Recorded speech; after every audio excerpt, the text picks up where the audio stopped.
जिसकी शिकायत है और सही पाई जाएगी वो आगे के लिए प्रत्याशी नहीं होगा। तो हार गए ना, उसको दे दी सजा। कहने का मतलब है प्रत्याशियों ने जिनकी शिकायतें की थी मेरी बात सुनिए, मैं आपकी भावना समझ गया।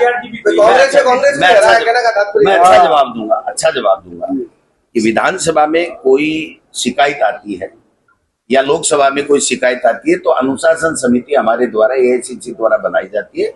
वो अनुशासन समिति अपना देखती है और वो जो रिकमेंडेशन देती है वो प्रदेश लाइक अगर फैसला करने वाली बात होती है तो प्रदेश करता है। अगर कोई एमएलए या एआईसीसी मेंबर वगैरह होता है तो उसके लिए हम लोगों को एआईसीसी में भेजना होता है।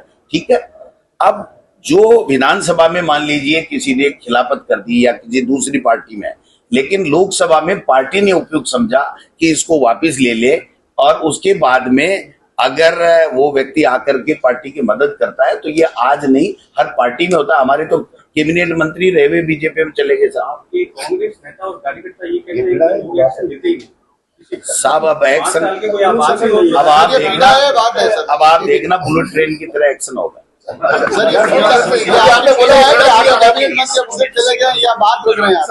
नहीं, मैं कह रहा हूँ ये चलता रहा। उनकी तरफ से हमारे यहाँ आते हैं, उमेदवार राम जी आए ना और लालचंद जी गए ना, मालवीय जी गए ना, तो ये देखे प्रजातंत्र में जो होता है वो कोई हमारे कोई अलग नहीं है। सर, जो एमएलए इलेक्शन हार चुके हैं, जो एमपी इलेक्शन हार चुके हैं, वापस उन्हीं को मौका दिया जाएगा कि उसी हिसाब से आपको मौका देने वाले जाने ना, मेरे को भी देंगे कि नहीं देंगे। आप तो ये जो पार्टी टिकटें तय करने का काम पार्टी की सीसी करती है ना, तो हमने लोग नहीं करते। मतलब उस मुगालते में नहीं रहे कि उनको टिकट वापस मिल जाएगा। नहीं, मुगालतार बिना मुगालता नहीं, उसको खुश रहना चाहिए, पार्टी के लिए काम करना चाहिए। सही बात है। हनुमान बेनीवाल अपनी राजनीति कर रहा है, उसकी भाषा कैसी होगी वो तो उसको तय करना है। मैंने नाथी का बाड़ा नहीं है का मतलब यह है कि यहाँ पर हिसाब नहीं लेने का सिस्टम नहीं है। अगर आपको तनख्वाह दी जाती है तो आपको काम करना पड़ेगा। और नाथी का बाड़ा कोई अपवित्र नहीं है, आप गूगल सर्च कर लीजिए, कोई अपवित्र नहीं है। जोगाराम जी तो देखो नाम संसदीय कार्य मंत्री है लेकिन असंसदीय कार्य मंत्री वो हो चुके हैं। अब वो पलटू राम कहते हैं क्या कहते हैं, इसलिए तो मैं कह रहा हूं ना कि संवैधानिक पद पे बैठा हुआ असंवैधानिक टिप्पणी कर रहा है कि एमएलए बनने लायक है और संसदीय कार्य मंत्री असंसदीय भाषा का उपयोग कर रहा है। तो आपको तय करना अगली बार जोगाराम जी को भेजना है कि नहीं भेजना विधानसभा। सर, जोगाराम जी के इलाके के जोजरी नदी का इशू है। बीजेपी का जो केंद्रीय मंत्री हो, चाहे वो स्टेट का मंत्री हो, चाहे मुख्यमंत्री हो, इनको कोई मतलब नहीं है जनता के मुद्दों से। अगर आप इतिहास उठा के देखोगे तो यहाँ जोधपुर के अंदर अशोक गहलोत जी ने जो जयपुर में नहीं है वो संस्थाएं ला दी, पानी की व्यवस्था की, सड़कों की व्यवस्था की, इतना काम कर दिया। और इनके मंत्री केंद्रीय मंत्री से पूछ लो या इनके राज्य मंत्री से पूछ लो कि आपने कितना काम किया। तो आपके समय भी जूझने की समस्या तो आरोप लग रहा है कि अशोक गहलोत मना कर रहा हूं। मैं कह रहा हूं कि हमारा प्राथमिकता समस्याओं के समाधान की ओर बढ़ने की होती है और इनकी होती है कि तानाशाही करो, संवैधानिक संस्थाओं का दुरुपयोग करो, कोई काम मत करो और दादागिरी से काम चलाओ। उसके बावजूद भी आप आज भी सामाजिक समरसता बनाने के लिए या किस एंगल से आप जा रहे हैं? 100% नहीं, मैं जब बात पूरा तो सुन रहे हैं। हाँ, बताओ पूरा आप जिस जगह लंच करने की व्यक्तिगत अगर कोई मित्र है तो मैं वो भाजपा का है, वो कांग्रेस का है, वो बसपा का है, वहां पर मैं जाऊंगा, मुझे जाना चाहिए। व्यक्तिगत रिश्ते अलग होते हैं। मैं कांग्रेस कमेटी की बैठक किसी दूसरे भाजपा के कार्यकर्ता के यहाँ नहीं कर रहा हूँ। कल अशोक गहलोत साहब भी गए थे, कैलाश मेघवाल जी से भी मिलने गए थे। हम मुख्यमंत्री के यहाँ भी बुलाते हैं तो भोज करने जाते हैं और किसी के भी जाते हैं, तो इसका इससे कोई संबंध नहीं है। जिला कांग्रेस कमेटी की बैठक अभी से शुरू कर दिया पार्टी में जोड़ना। हाँ, सबको जोड़ेंगे ना, जोड़ना ही ये जो गतिरोध के बाद में एक बात निकल के आ रही थी, जूली जी का पिछली बार संबोधन नहीं हुआ, इस बार संबोधन करना था, तो शायद आपके अड्डा में सबने इग्नोर किया। दोनों के बीच में नहीं, मेरी अड्डा में थी नहीं। राजस्थान की विनाश आपको दिख नहीं रहा किसकी थी? जो अविनाश गहलोत इतना कहना था, आप समझिए कि इतना कहना था उनको कि मेरा ये भाव नहीं है, मैं इसको वापस एक्सपंज करा लीजिए।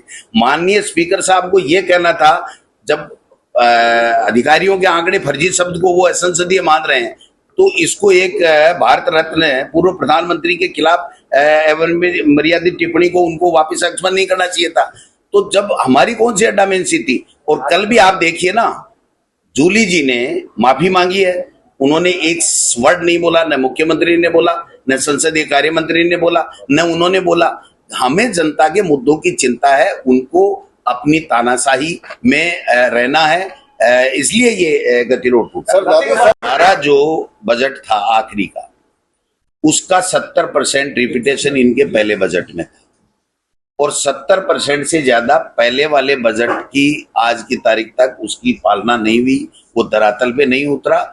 और अब की बार भी गोलमाल करके जो दोनों बजटों को मिला करके और ऐसे ऐसे कामों की, डेवलपमेंट के वर्क की, सड़कों की दी गई, जो 6 महीने पहले चालू हो गया काम, वित्तीय स्वीकृति जारी हो गई। तो मैं समझता हूं केंद्र सरकार ने पहले से कार्य चालू कर दिए, टेंडर हो गए, वर्क ऑर्डर हो गए, वैसे काम दे दिए।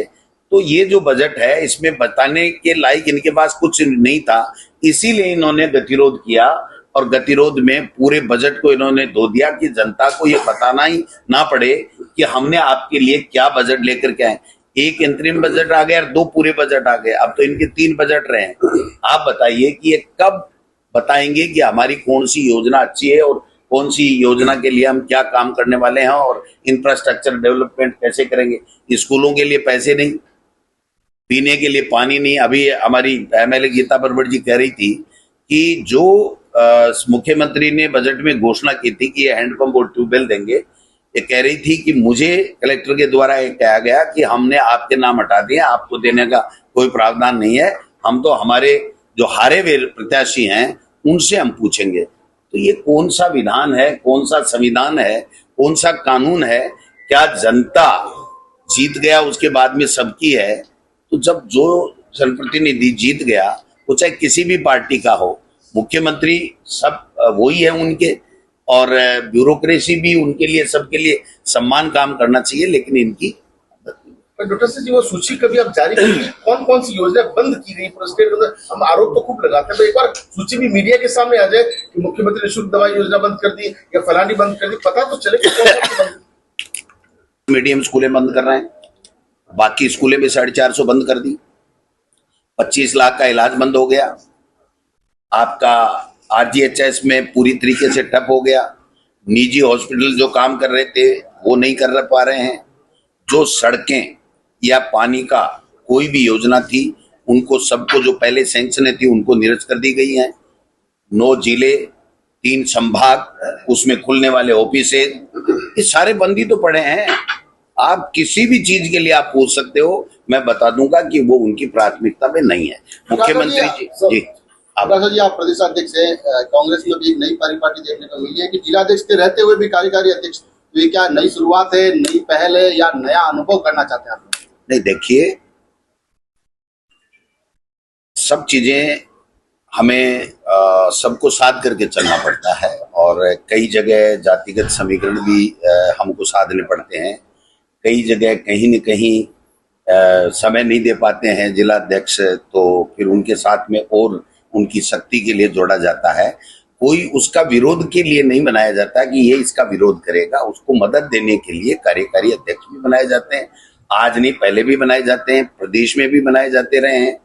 परशुराम मोरदिया जी और थे ही कार्यकारी अध्यक्ष थे। तो ये कोई नई चीज नहीं है। जहां पर हमें आवश्यकता लगती है और नीचे से सुझाव आता है कि साहब इन लोगों को भी जोड़ना चाहिए, तो सब 36 कौमों को जोड़ करके काम करना कांग्रेस की परंपरा रही है, और कांग्रेस का यही संविधान में बिल्कुल स्पष्ट है। पहले 3 साल था, फिर 5 साल है, और अभी पार्टी ने तय कर दिया कि कोई भी पदाधिकारी सेम पोस्ट पे एक टर्म से अलावा दूसरे टर्म पे नहीं रह सकता। तो पहली बात तो हमने जो चिंतन शिविर में जो हमने फैसला लिया था, रायपुर अधिवेशन में फैसला लिया था, उसको हमने अब तक जो संगठन बनाया उसमें पूरी तरीके से पालना की है। फिर भी अगर कहीं इस तरह की बात आती है कि पूरा टर्म करने के बाद में भी सेम पोस्ट पे है, तो अच्छा काम कर रहा है तो उसको हम प्रमोट करेंगे, लेकिन दूसरे लोगों को मौका देंगे। ये चाहे मंडल की बात हो, चाहे ब्लॉक की बात हो, चाहे जिले की बात हो, चाहे वो प्रदेश की बात हो, सब जगह एक ही नियम। डोटासरा जी, जो विधानसभा में गतिरोध हुआ उस दौरान आपका एक बयान आया था कि जब भी कांग्रेसी विधायक जाएंगे सब साथ में जाएंगे, आप भी उनके साथ जाएंगे। फिर ऐसा क्या हुआ? आप जयपुर में थे उस दिन, उसके बावजूद आप सदन नहीं गए। क्या प्रतिपक्ष नेता और आपके बीच में कुछ सही नहीं है? नहीं, ऐसा कुछ भी नहीं है मेरे भाई। जब गतिरोध टूटा तो उस वक्त हमारे जो प्रभारी हैं रंधावा साहब और हमारी मीटिंग होनी थी शाम को। हमारे प्रोटोकॉल में है कि उनको लेकर के हम जाएंगे, तो उनको लेकर के मीटिंग स्थल में गए और फिर जूली साहब और हम सब जो फैसला हुआ वो जूली साहब ने हम सबको साथ करके सबसे बात करके हमारी सहमति से जूली साहब ने फैसला लिया। और नेता प्रतिपक्ष ने जो फैसला लिया वो हर कांग्रेस के एमएलए, कार्यकर्ता और नेता का सबका फैसला है, उनका कोई व्यक्तिगत फैसला नहीं है। सर, सदन में अभी हाल ही में जो डोगरा जी ने जो विवादित बयान दिया आपके कांग्रेस के विधायक, उसके ऊपर सर क्या गलत है। हमने उसी टाइम कह दिया कि ये बात गलत है कि सदन में कोई भी, चाहे वो सत्ता पक्ष हो चाहे वो विपक्ष हो, कोई भी अमर्यादित संसदीय कोई शब्दों का इस्तेमाल नहीं करे। आप मर्यादित थे क्या? 100% मर्यादित था, हूँ और रहूंगा। सर, मंत्री अविनाश मैंने एक वर्ड भी नहीं कहा, एक वर्ड भी मेरा ऑडियो वीडियो कहीं किसी तरीके का कोई असंसदीय ला दे। अगर मैं इस तरह के असंसदीय होता तो चौथी बार नहीं आता और बेस्ट एमएलए का अवार्ड मुझे नहीं मिलता। ये जो प्रचारित किया गया है मीडिया के माध्यम से, जो अखबारें आई, उसके ऊपर सदन में चर्चा कराना, आप बताइए कि क्या एक संवैधानिक पद पे बैठे हुए व्यक्ति को ये कहने का अधिकार है कि एमएलए बनने लायक नहीं है? हमारे संविधान ने हमें अधिकार दिया, हमारी जनता ने चुन करके भेजा, तो उन लोगों को चलाना इस सदन नहीं है, इसलिए इस तरीके की बातें कहते हैं। मेरा एक वर्ड 4 साल में प्रधान रहा और चौथी बार मैं एमएलए हूँ। एक वर्ड ऐसा बता दीजिए कि जो असंसदीय हो, कभी किसी मीडिया में आया हो। अब यूं कह करके उनको सदन चलाना ही नहीं था, इसलिए गलत आरोप लगा। बात आई कहां से कि आपने ऐसा कहा? असम की प्रतिक्रिया कैसे आ गई? वो तो उनको चलाना नहीं था, इसलिए देखिए मैं आरएसएस के खिलाफ हूँ, आरएसएस की आइडियोलॉजी के खिलाफ हूँ, क्योंकि आरएसएस झूठ बोलो, बार बार बोलो, जोर जोर से बोलो, एक इनकी पॉलिसी ये होती है। दूसरी आरएसएस की पॉलिसी होती है कि हिंदू मुस्लिम करो, बांटो।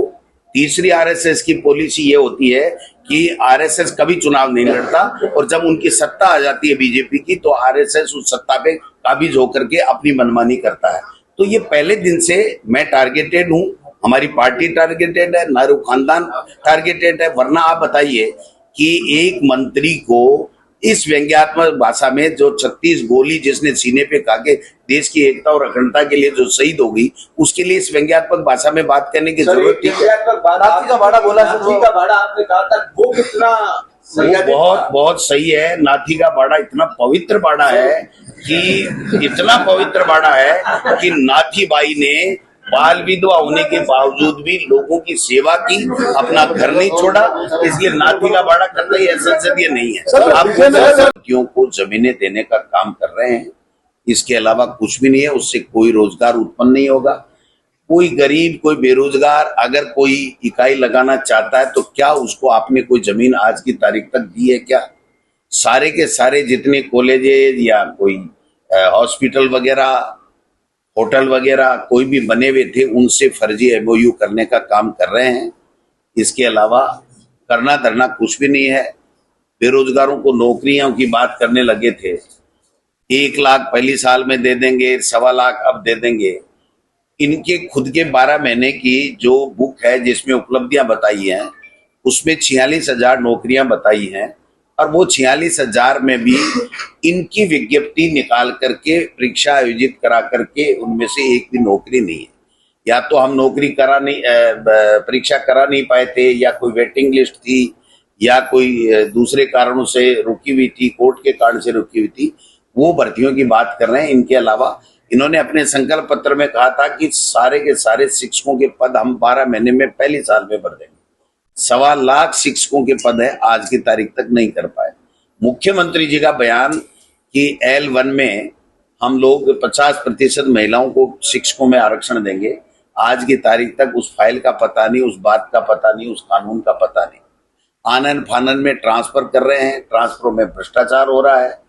राजस्थान की विधानसभा ढंग से चला नहीं पा रहे हैं। कोई मंत्री जवाब किसी प्रश्न का, किसी स्थगन प्रस्ताव का कोई दे नहीं रहा है। जनता के मुद्दों की चर्चा होती नहीं है। अनावश्यक अमर्यादित टिप्पणियां करके खुद ही सरकार जो है वो हाउस को बाधित कर रही है, क्योंकि उनको मंत्रियों को जवाब नहीं देने पड़े। मुख्यमंत्री जी का अता पता नहीं कहाँ है, अभी भी 6 दिन तक गतिरोध रहा। मुख्यमंत्री जी दिखाई नहीं दिए कि कहाँ थे कहाँ नहीं थे, उनका कोई स्टेटमेंट नहीं आना, क्योंकि वो सदन के नेता होते हैं और उसके बावजूद भी अगर उनकी तरफ से किसी तरह की बात नहीं आती तो ये माना जाता है कि वो जो पर्ची से बने हैं तो वो पर्ची से ही बात करेंगे। पर्ची जब तक नहीं आएगी तब तक वो किसी तरीके की कोई बात नहीं करेंगे। जोधपुर के अंदर आप देख सकते हैं कि कितना कांग्रेस सरकार के समय में कितना विकास हुआ है। एम्स जैसी संस्थाएं आई हैं। आज बजरी माफिया जो नशे का कारोबार है वो सबसे ज्यादा हो रहा है। पीने का पानी लोगों को मिल नहीं रहा है, पानी के लिए कोई इनकी ठोस योजना नहीं है। आगे गर्मियां आने वाली हैं, गर्मियों के लिए भी कोई व्यवस्था की बात है नहीं, बेरोजगारों को कोई रोजगार की कोई बात है नहीं। तो मैं समझता हूं कि पूरी तरीके से ये सरकार फेल है। और अब हम लोग पार्टी की तरफ से तमाम जिलों के अंदर मैं स्वयं जिला कांग्रेस कमेटी की बैठकें लूंगा।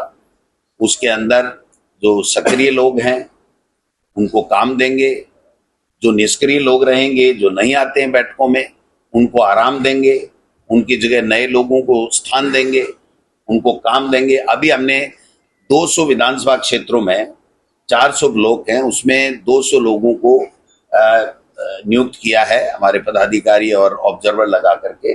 वो लोग बाग जाएंगे और ब्लॉक की बैठकें करेंगे, मंडल की बैठकें करेंगे। जहां मंडल अध्यक्ष नहीं बने हैं वहां तुरंत मंडल अध्यक्ष बनाएंगे, मंडल की कार्यकारिणी बनाएंगे। बूथ जो बीएलए हमारे हैं उनका काम हमारा 70% हो गया, 30% है जो 1 महीने के अंदर अंदर हम तमाम 55,000 से ज्यादा जो हमारी बूथें हैं उसके अंदर बीएलए बना करके और बूथ अध्यक्ष बना करके बूथ की कार्यकारिणी बनाएंगे। और इस सरकार की नाकामियों को, केंद्र सरकार की नाकामियों को और हमारे समय में जो योजनाएं थी उसको जो इन्होंने बंद करने का काम किया, उस सब के ऊपर संगठन के लोग काम करेंगे। और केंद्र की मोदी सरकार जो केवल और केवल संविधान की धज्जियां उड़ाने का काम कर रही है, कोई जवाबदेही नहीं है। जो जुमले जो वादे इन्होंने किए थे आज 11 साल के बाद में भी वो जुमले ही साबित हो रहे हैं। और बाबा साहब का 15-20 मिनट आपको जो समय दिया था उससे देरी से हम लोग आए हैं। आप सबका स्वागत है, अभिनंदन है। आज जिला कांग्रेस कमेटी दोनों शहर और देहात की जिला कांग्रेस कमेटी की बैठक का कार्यक्रम हमारा है और उसके बाद में एक निजी कार्यक्रम है शादी का, उसमें मुझे आना आज हुआ है। जो हालात इस सरकार के बनने के बाद में बने हुए हैं, आप कोई सा भी क्षेत्र ले लीजिए, सरकार नाम की कोई चीज है नहीं, ब्यूरोक्रेसी हावी है, जनप्रतिनिधियों की चल नहीं रही है। जो हमारी कांग्रेस की सरकार के समय जो अच्छी योजनाएं थी, चाहे वो चिकित्सा की थी, शिक्षा की थी, चाहे दूसरी और योजनाएं थी, उन सब पे ताला लगा दिया है, उसको कमजोर करने का काम किया जा रहा है। आप देखिए आज 25 लाख का इलाज फ्री था, आज दवाई नहीं मिल रही है। सरकारी कर्मचारी जो आरजीएचएस स्कीम है उसमें जो मेडिकल स्टोरों से दवाई ला रहे हैं उनको पैसे नहीं मिल रहे हैं। इलाज के लिए लोग तड़प रहे हैं, लेकिन इस सरकार के कान पे जू भी नहीं रह गई। जो इंग्लिश मीडियम स्कूल है जिसमें 7 लाख से ज्यादा गरीब का बच्चा पढ़ रहा है, फ्री में पढ़ रहा है, उस इंग्लिश मीडियम स्कूलों को समीक्षा के नाम से बंद करने की तैयारी की जा रही है।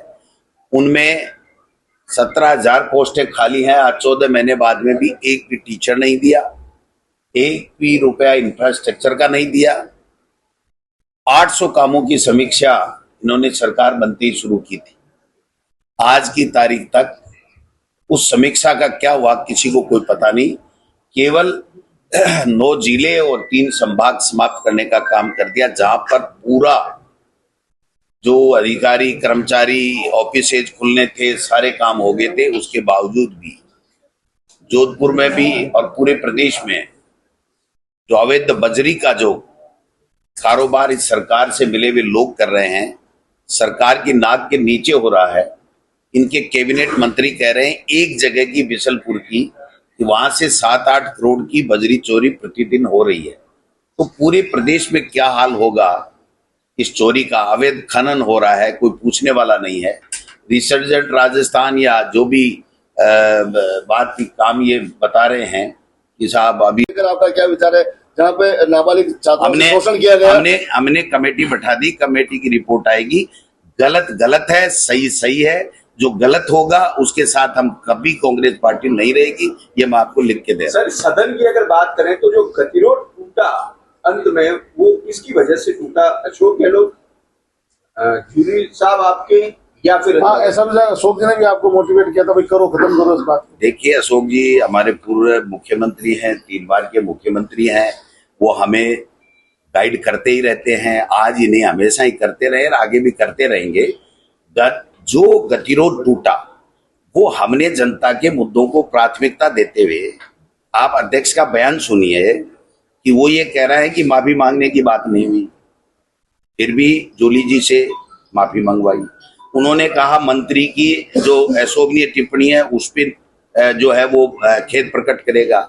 आज की तारीख तक उनके द्वारा खेद प्रकट नहीं किया गया। फिर भी हमने कहा कि जनता के लिए आए हम, हमारा कोई ईगो नहीं है, हमारा कोई व्यक्तिगत काम नहीं है। हमें जनता के मुद्दों को सदन में लाने के लिए हमें अगर आगे बढ़ करके कोई बात करके इस गतिरोध को समाप्त करना चाहिए, वो पहल हमने की और मुख्यमंत्री जी ने उन्होंने उचित समझा। वरना हमारे स्पीकर साहब तो आज भी वही बात रख रहे हैं, क्योंकि जो संविधान की सर मंत्री अविनाश गहलोत के बयान पर आप माफी मांगने के लिए बैठे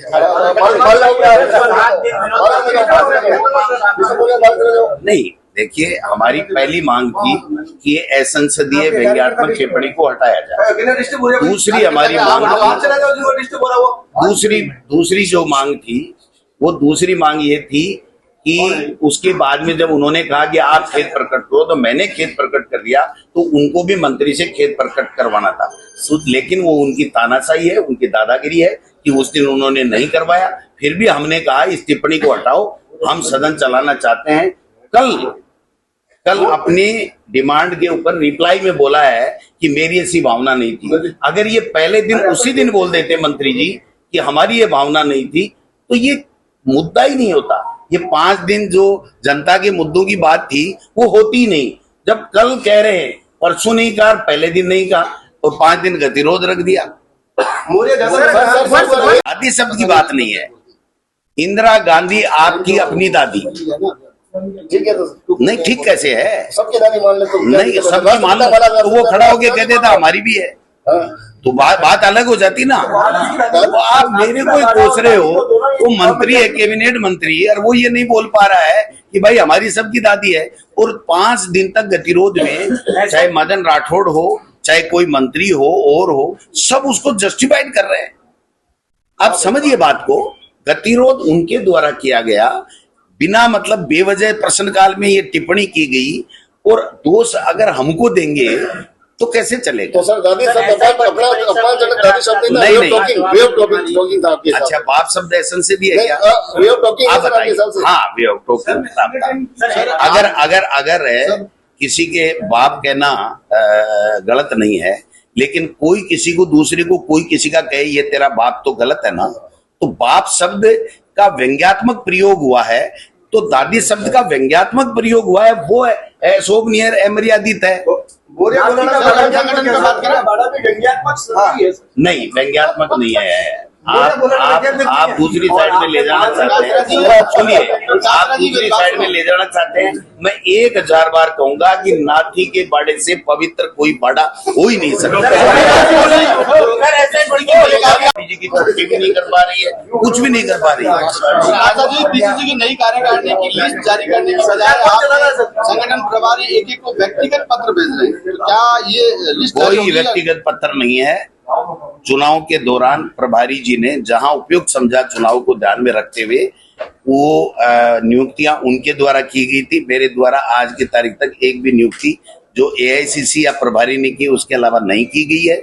और वो सारे के सारे लोगों को हमने बुला करके काम दे दिया है। जो काम करेगा वो हमारा पदाधिकारी हम ऊपर से मोड़ लगा के ले आएंगे, जो काम नहीं करेगा उसकी जगह दूसरा लोग ले लेंगे। साहब एक चीज बता दो, आखिर मोर्या बुलाने का मतलब क्या है तो बता दो लोगों को। हाँ रोज बोलते हैं, मतलब क्या है? आपका जिसका भूल गया उसको पूछो, मेरे ऊपर पूछो। नाच देखने को मिलेगा जी आज आपका शादी में नाच देखने को मिलेगा। जब समय आएगा जो तेजाजी महाराज के जयकारे के साथ में कोई बात होगी तो मुझे कोई दिक्कत नहीं। ये हमारे लोक देवता हैं और उनके सम्मान में डांस हो, गमछा हो और कुछ हो, और कईयों के कलेजा जो है ना जी।